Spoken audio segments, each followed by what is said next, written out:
Com tots sabeu, el passat 3 de maig en el ple municipal es va aprovar per unanimitat aquest pla local d'infància i adolescència que d'alguna manera ens ha de regir, ens ha d'acompanyar en totes les polítiques dirigides a la infància i a l'adolescència durant aquests propers 4 anys. Per nosaltres era molt important treballar en el desenvolupament d'aquest pla. De fet, vam començar a fer tot el treball de diagnosi, de detecció i de propostes en el 2016 i el vam anar acabant en el 2017, i també era molt important que aquest pla, tot i ser liderat des de la regidoria de Benestar i Família, entenent que l'atenció a la infància és un dels eixos importants a treballar, que evidentment l'atenció a la infància no es pot fer només des d'aquest àmbit, sinó que s'ha de treballar de forma transversal. Per una banda, amb tots els departaments i tots els ens municipals que treballen en matèria d'infància, traslladant-ho també als ens educatius, a totes les entitats i associacions que estan vinculats amb l'àmbit d'infància, així com per descomptat, i sent els protagonistes d'aquest pla, els mateixos infants i adolescents. Per tant, podríem parlar de dos inicis. Per una banda, aquest treball en xarxa, que va ser en el que es va estar treballant en diferents dinàmiques, des de tallers, debats, enquestes, diferents reunions, per després fer un treball més profund, ja basat a l'hora de compartir la realitat de la infància dintre dels diferents àmbits, poder identificar, per una banda, el marc, el mapa en atenció d'infància que tenim aquí a Sitges, veure les necessitats, les debilitats que podien sortir o les fortaleses en matèria d'infància, i a partir d'aquí debatre amb fórmules de solució i amb tot un programa d'accions que ens plantegem desenvolupar durant aquests 4 anys. També volem dir que és un pla obert i flexible, és a dir, treballar amb la infància no pot ser un full de ruta rígid, és un full de ruta que parteix de la realitat que parteix, i des d'aquí i a partir de 5 blocs importants que es va destacar, que eren els 5 blocs, els 5 eixos principals en els quals havien de treballar, s'han anat fent totes aquestes propostes d'accions, més o menys en una trentena d'accions que es aniran desenvolupant durant aquests 4 anys, però també amb aquesta obertura a mida que com a societat anem avançant, a mida que aquests recursos es vagin incorporant, anar regulant futures accions o corregint accions que ara ens semblen que poden ser prioritàries i que potser després caldrà millorar. Per fer això ha calgut, com us he dit, aquest diagnosi, primer de tot, per fer després aquest treball de pla d'accions. És un document, la veritat, molt treballat, molt dens. És bastant difícil poder entrar, tot i que ja m'agradaria, en el detall de tota l'anàlisi que s'ha anat fent. Jo intentaré donar-vos aquells aspectes que considero que són més importants a destacar, i en tot cas, si després voleu obrir un debat o algun torn de preguntes, intentaria complementar-ho. Per una banda, consideraríem que és important partir del context demogràfic d'infància i adolescència que tenim aquí a Sitges, i que penso que també ens situa amb el model de societat en el qual estem avui en dia. Amb dades del 2016, Sitges comptava amb una població que no ha variat massa en l'actualitat, d'uns 28.400 habitants, dels quals aquests 28.400 habitants, 5.632 eren infants i adolescents. Destaquem en aquesta evolució un creixement de la població, sobretot de l'adolescència i a la preadolescència, és a dir, la població que més la tenim amb més nombre són els joves de 10 a 19 anys. Per altra banda, en comparativa de les dades que hem agafat a partir del 2011, la població infantil entre 5 i 9 anys més o menys es manté estable. On sí que es veu una davallada i on realment està disminuint el creixement de la població és amb la infància en relació de 0 a 4 anys, amb dades analitzades des del 2007. Per tant, una mica ens trobem amb una realitat social a Sitges que, com ja hem comentat altres vegades, l'envelliment de la població és bastant significativa, la població infantil de segona infància, adolescència i joventut està més o menys estable, però sí que és veritat que la primera infància en aquests moments està patint un decreixement demogràfic. Voldria comentar-nos, després d'aquest anàlisi més estadístic, aquelles debilitats, aquelles amenaces, aquelles fortaleses que dintre de les polítiques socials avui en dia ens hem trobat en el municipi. Totes aquestes debilitats, aquestes amenaces, aquestes fortaleses, com ja us he dit, han estat molt treballades a diferents nivells, no només a nivell municipal, sinó a nivell d'entitats, a nivell d'anàlisis de famílies, a nivell d'anàlisi dels mateixos infants. Debilitats a destacar. Destacaríem en aquests moments dos. Per una banda, l'estructuració com a poble a nivell d'accessibilitat per part dels infants. Jo us posaria com a exemple el que molts municipis estan tirant endavant i que jo crec que aquí sí que seria un punt a treballar, que són els camins escolars, és a dir, camins segurs perquè els nens puguin moure's en els espais on ells estan hi freqüentuen, ja sigui escoles però també poden ser parcs infantils, i que poguessin realment moure's pel seu municipi amb garanties de seguretat, que els donés autonomia i els donés estabilitat. Això per la part infantil. A nivell d'adolescència, i ja entrant més en un tema d'educació en el lleure, de les ofertes lúdiques, sabem que Sitges és un poble amb una riquesa cultural important, amb una riquesa de moltes accions lúdiques i festives, però si anem a l'anàlisi d'en quin públic va dedicat a aquest tipus d'accions, realment veiem que on hi ha més mancances avui en dia és amb la població adolescent. La població adolescent i la població jove és la que en aquests moments caldria donar-li un impuls a alternatives que vagin una mica més enllà de les que es desenvolupen a vegades en entorns de festa, però que a vegades queden reduïdes amb això. Com a amenaça, vam destacar amb aquesta població infantil i adolescent, realment també hem destacat algunes desigualtats en els últims 5 anys. El fet que també hi hagi aquesta davallada d'infants entre 0 i 4 anys i una població adolescent entre 12 i 18 anys que va en augment, ens està també creant a nivell d'oferta cap a la infància certes desigualtats que si no hi posem mesures ens trobarem que no tots els infants i els adolescents poden gaudir dels mateixos recursos i de les mateixes opcions per poder-se desenvolupar d'una manera òptima i dintre d'una societat de benestar, que és la que busquem. Fortaleses que hem destacat de les accions que estem fent en el treball interdisciplinar a nivell d'infància i adolescència. Abans de destacar les que hem considerat més interessants, sí que voldria dir que arrel d'aquest treball que s'ha fet interdisciplinar en els diferents departaments, com ja vaig comentar en el seu dia, en el dia del ple que vam aprovar el Pla d'Infància, si ens posem a analitzar les accions d'infància hem d'anar molt més enllà de les pròpies educatives o de les pròpies que fa des de Benestar i Família. Aquí hi ha moltes activitats culturals que fan propostes per a infància, associacions, organitzacions. Per tant, sí que és veritat que tenim una oferta més important de la que ens pensàvem, en el qual s'implica Sitges a infants i adolescents. Nosaltres vam comptar més o menys que durant l'any es feien més de 50 programes només dirigits a infants i adolescents. Això, fent una estimació aproximada de la despesa municipal que representa poder donar recolzament a totes aquestes accions d'infància i adolescència, superava els 800.000 euros. Per tant,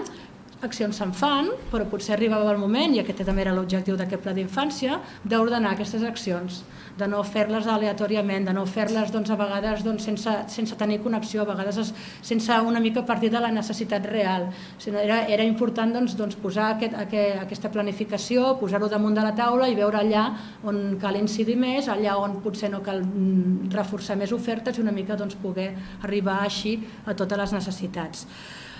Fortaleses, llavors, una mica dintre de la realitat social que ens estem trobant, és en el que estem treballant ara i que esperem que sigui efectiu aquesta tardor del 2018, que és poder obrir de nou aquest centre obert, el nou centre socioeducatiu, el qual, com sabeu, era el RUS, que havia estat per diverses circumstàncies porta ja uns anys tancat. Ara sí ja s'està treballant en un nou projecte i la finalitat d'aquest centre socioeducatiu és donar acollida, per una banda, a aquella infància més vulnerable, aquella infància que pateix més situacions de risc social, ampliant també aquesta oferta, no només centrant-nos en l'edat que anteriorment es posava la mirada, que era dels infants de 6 a 12 anys, partint de la realitat que els adolescents també necessiten tot un reforç i un suport a nivell lúdic i a nivell del seu desenvolupament. Ampliaríem l'oferta d'aquest centre socioeducatiu fins als 18 anys, amb una col·laboració amb l'Espai Jove, perquè com sabeu Sitges ja compta, i la regidoria de joventut compta amb dinamitzar tot el que és l'Espai Jove, per tant, per descomptat hi treballaríem en col·laboració. Creixeríem per la franja dels més grans i també creixeríem per la franja dels més petits, és a dir, l'atenció de 0-3, que en aquests moments se li dona cobertura a través de la llar d'infants, però sí que és veritat que més enllà de la llar d'infants s'hauria de treballar en tota una sèrie d'accions en els quals és important també implicar les famílies. També ens trobem en molts moments que les famílies no tenen espais per compartir les necessitats que tenen amb els seus nadons, per compartir-ho com a família. És molt important també l'acompanyament amb l'infant des de l'acompanyament també de la família i per tant en aquest nou model de centre socioeducatiu volem donar cabuda a les famílies i volem donar cabuda a les famílies i als infants des dels 0 anys. Jo tampoc voldria caure amb la resposta al pla d'infància és el centre socioeducatiu. Jo l'he posat com a exemple perquè realment sí que era una mancança que fins ara no existia. Llavors la idea és començar-ho en aquesta tardor. Nosaltres ens hem posat com a data el setembre del 2018, coincidint també amb l'inici del curs escolar. En aquests moments ens trobem en un procés de rehabilitació de l'espai, perquè després d'aquests ara no sé si són 5-6 anys que ha estat o 7 anys que ha estat l'espai tancat, a primer nivell de normativa s'ha canviat molt, en quals hi ha una sèrie de condicions que han de ser obligatòries per poder portar una acció socioeducativa, però a més hi havia greuges estructurals, hi havia unes goteres, hi havia temes de l'alumini de la façana, que tot això s'ha d'anar treballant. Ara estem en aquest moment amb aquest procés de rehabilitació, paral·lelament estem en el procés de ja cercar la futura contractació del servei, que dependrà de serveis socials i anirà liderat des dels educadors i des del Departament d'aquí de Serveis Socials, per tant no serà un centre que funcionarà autònomament. Per nosaltres és molt important que sigui una pota de serveis socials, però evidentment això necessita un personal, necessita una infraestructura que ara properament també portarem a concurs. Destacar també com a oportunitats rellevants que eren bastant característiques en el municipi de Sitges i que creiem que això és una notícia positiva és el tema de l'escolaritat i del fracàs escolar. Com sabeu, el model educatiu que tenim mica en mica va corregint amb la seva política d'educació el poder anar minvant els percentatges estandarditzats de fracàs escolar, però sí que ens hem trobat que sortosament aquí a Sitges la majoria de població infantil i adolescent superen amb satisfacció els estudis de secundària, tenen inquietuds per donar continuïtat en els seus estudis i per poder fer formacions professionals, batxillerats o formacions universitàries que els donin una perspectiva de futur laboral bastant d'èxit. Per tant, creiem que aquesta és una realitat que també s'ha de posar damunt de la taula perquè també manifesta tot l'esforç educatiu que s'hi està fent aquí al darrere. Per acabar, sintetitzar-vos que aquest pla d'infància, dintre de totes aquestes accions, un cop analitzades aquelles debilitats, un cop analitzades aquelles fortaleses, es va estructurar amb 5 eixos principals en els quals es considerava que és on s'havia d'anar incidint amb les diferents accions. El primer eix que es va detectar que caldria donar-li un impuls feia referència al foment dels hàbits saludables, tot el que fa referència tant a hàbits dels nens, tant sigui d'hàbits d'alimentació, a nivell d'adolescència, tot el tema que va també vinculat amb el preu de drogues, de consum de drogues, però també hàbits saludables d'ells mateixos. Aquí també entraria tot el tema de la pràctica esportiva, de la vida saludable, de que els infants realment puguin desenvolupar-se i que com a municipi puguem oferir aquests recursos que es puguin desenvolupar d'una forma amb garanties no només de benestar com a infants, sinó que realment tinguin els seus propis criteris després com a ciutadans adults de poder tenir coneixement i criteri d'aquells hàbits que han de mantenir i d'aquelles situacions que, sobretot en el cas de l'adolescència, han de ser crítics i no caure i saber corregir. Una altra línia és l'atenció socioeducativa. Aquí, de fet, abans ja us he explicat, és tot poder arribar també a tota aquesta infància que ens trobem a vegades per situacions familiars, per situacions econòmiques, en situacions puntuals de la seva vida, en situacions de vulnerabilitat, i pensem que l'obertura d'aquest centre socioeducatiu, dintre d'altres accions, serà bastant important per poder acompanyar, treballant amb les escoles, a partir dels educadors socials que també, com a dada significativa, vull comentar que la regidoria de Benestar i Família en aquests últims 3 anys ha passat de 0 educadors socials a 4, en aquests moments tenim 4 educacions socials que poden fer una tasca d'identificació de necessitats dels infants, de parlar amb les famílies, de treballar conjuntament amb les escoles, i això ens ha fet realment se'ns ha disparat la feina, per una banda, perquè hem arribat a unes deteccions que abans no teníem, però també ens ha ofert la possibilitat de poder anar treballant in situ amb aquests infants. Per tant, tot el que és l'atenció socioeducativa era un punt important. Aquí tornar a insistir en tota aquesta oferta dintre de l'atenció socioeducativa amb la franja que ens està creixent i que hem detectat que en aquells moments estan més febles, que són els adolescents. El tercer eix important, i que va vinculat també amb l'exemple que us posava abans dels camins escolars, és tot el tema d'usos i adequació d'espais públics. Hem de tenir un municipi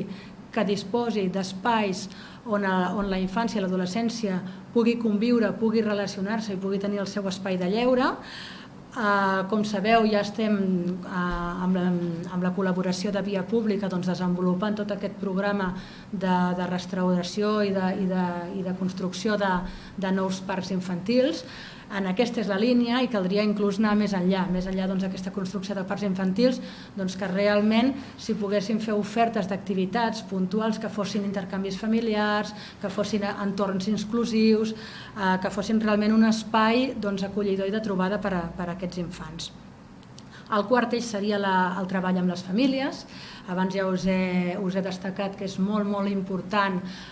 No és possible treballar amb l'infància sense treballar amb la família. Evidentment, la mirada és l'infant, però darrere de l'infant hi ha una família. La família, en les primeres etapes de la vida, com sabeu, és un pilar bàsic per la seva construcció de la seva personalitat i pel seu desenvolupament. Per tant, seria un error treballar per separat. Formació en famílies, acompanyament en famílies, que l'infant tingui aquest espai de confortabilitat en la seva família,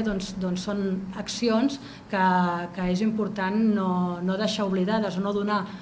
per òbvies, sinó que realment cada cop també ens trobem amb més famílies que ens demanen espais per poder-se trobar, espais per compartir, que tenen dubtes, que volen grups per compartir situacions crítiques que ells mateixos no saben com resoldre, però que compartint en grups sí. Per tant, també estem amb aquesta dinàmica d'acompanyament amb les famílies.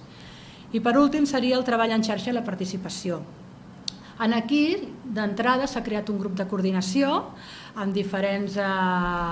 departaments de l'Ajuntament que vetllaran pel desenvolupament correcte del Pla d'Infància i l'Adolescència, per analitzar realment les fites que es van aconseguint, per detectar aquells espais que s'han d'anar corregint i per anar construint, com us deia, el Pla d'Infància és un pla obert, per tant cal anar compartint l'evolució d'aquest pla i anar ajustant en cada moment el que es consideri.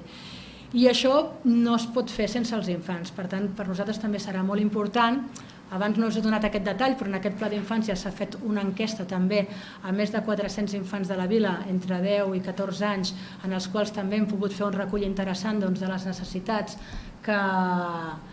que ens manifestaven i que moltes vegades la seva mirada no és la mateixa mirada dels adults, i és molt important partir del que ells com a infants viuen i veuen que necessiten. Per tant, es comptarà també molt amb aquesta xarxa, amb l'acompanyament dels infants. Per nosaltres també serà molt important comptar amb la complicitat del Consell d'Infants. Partint que és un document viu, és molt important la participació dels infants en la construcció d'aquest pla. I aquesta seria la línia. Treball en xarxa, continuar comptant amb els diferents ens implicats, comptar amb els infants, Comptar amb les xarxes externes, que això tampoc us he anomenat, però aquí també hi havia una necessitat de comptar des amb organismes que són comarcals, que no els tenim pròpiament aquí a Sitges, com són el CEDIAP o el CESMIC, però que són organismes que treballen amb infants vulnerables en situacions realment de necessitats de vulnerabilitat a nivell de salut, a nivell de discapacitat, que donen un reforç molt important. A vegades aquest tipus d'organismes només tenien contacte amb la família. Nosaltres creiem que és molt important la seva visió, també incorporar-la en la nostra manera de treballar. Per tant, realment tots aquells ens que s'impliquin a nivell municipal hem de tenir-los en compte per tirar endavant aquest pla d'infància.